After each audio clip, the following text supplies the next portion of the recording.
Bismillahirrahmanirrahim. Assalamualaikum warahmatullahi wabarakatuh. Perkenalkan, nama saya Sulfadi Angriani, Prodi Pendidikan Ekonomi. Di sini saya akan menjelaskan tentang ilmu ekonomi. Pengertian ilmu ekonomi. Pengertian ilmu ekonomi dapat dirumuskan dengan berbagai kalimat. Ilmu ekonomi adalah ilmu yang mempelajari daya upaya manusia untuk memenuhi kebutuhannya dan meningkatkan kesejahteraannya. Ilmu ekonomi adalah ilmu yang mempelajari persoalan memilih kemungkinan penggunaan sumber daya yang terbatas agar dapat memenuhi berbagai kebutuhan hidup yang tidak terbatas.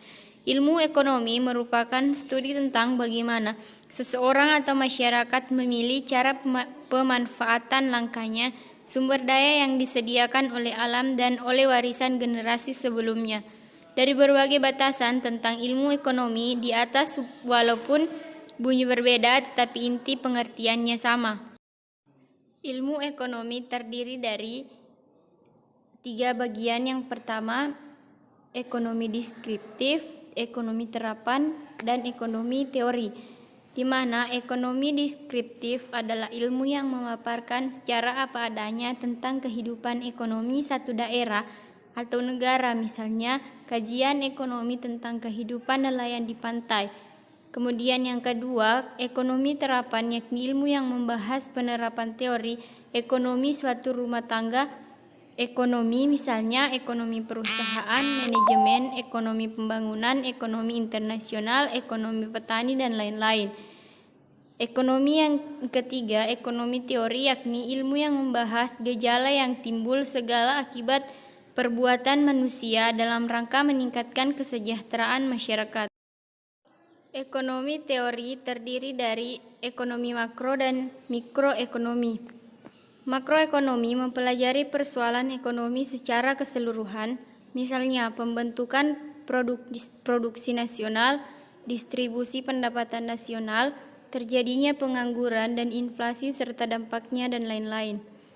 Mikroekonomi mempelajari bagian dari teori ekonomi secara lebih mendalam, dimulai dari kehidupan rumah tangga perseorangan, rumah tangga produksi, pemilik modal, dan faktor produksi sama dengan pembentukan harga pasar.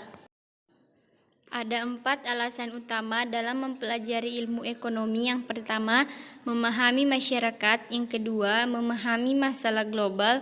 Yang ketiga, mempelajari kerangka berpikir. Yang keempat, menjadi pemberi suara yang berpengetahuan. Kesejahteraan dan permasalahannya.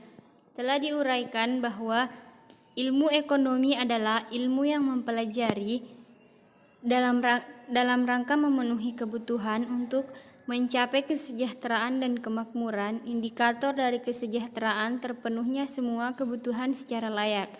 Namun, untuk mencapai kesejahteraan dan kemakmuran bukan suatu hal yang mudah karena penuh dengan permasalahan-permasalahan yang harus ditanggulangi. Pada umumnya, negara-negara di dunia, khususnya negara berkembang dan miskin, menghadapi masalah ekonomi. Masalah ekonomi yang pertama, problema kependudukan. Yang kedua, pengangguran dan inflasi. Yang ketiga, pertumbuhan dan pencemaran. Yang keempat, masalah kemiskinan dan kesehatan. Dan yang kelima, krisis energi. Kesimpulan, inti masalah ekonomi pada hakikatnya terletak pada keterbatasan sarana untuk memenuhi kebutuhan hidup. Sarana yang berupa barang dan jasa yang sering disebut dengan alat pemuas kebutuhan. Adanya sangat terbatas, sedang kebutuhan manusia sangat tidak terbatas. Keberadaan sumber daya alam bisa berupa biotik dan abiotik. Khususnya kekayaan alam abiotik jika terus-menerus diambil maka akhirnya bisa habis, sehingga tidak tertutup kemungkinan suatu saat dunia akan benar-benar mengalami krisis karena kelangkaan bahkan kehabisan hasil tambang. Demikianlah yang sempat saya jelaskan, lebih dan kurangnya mohon dimaafkan. Assalamualaikum warahmatullahi wabarakatuh.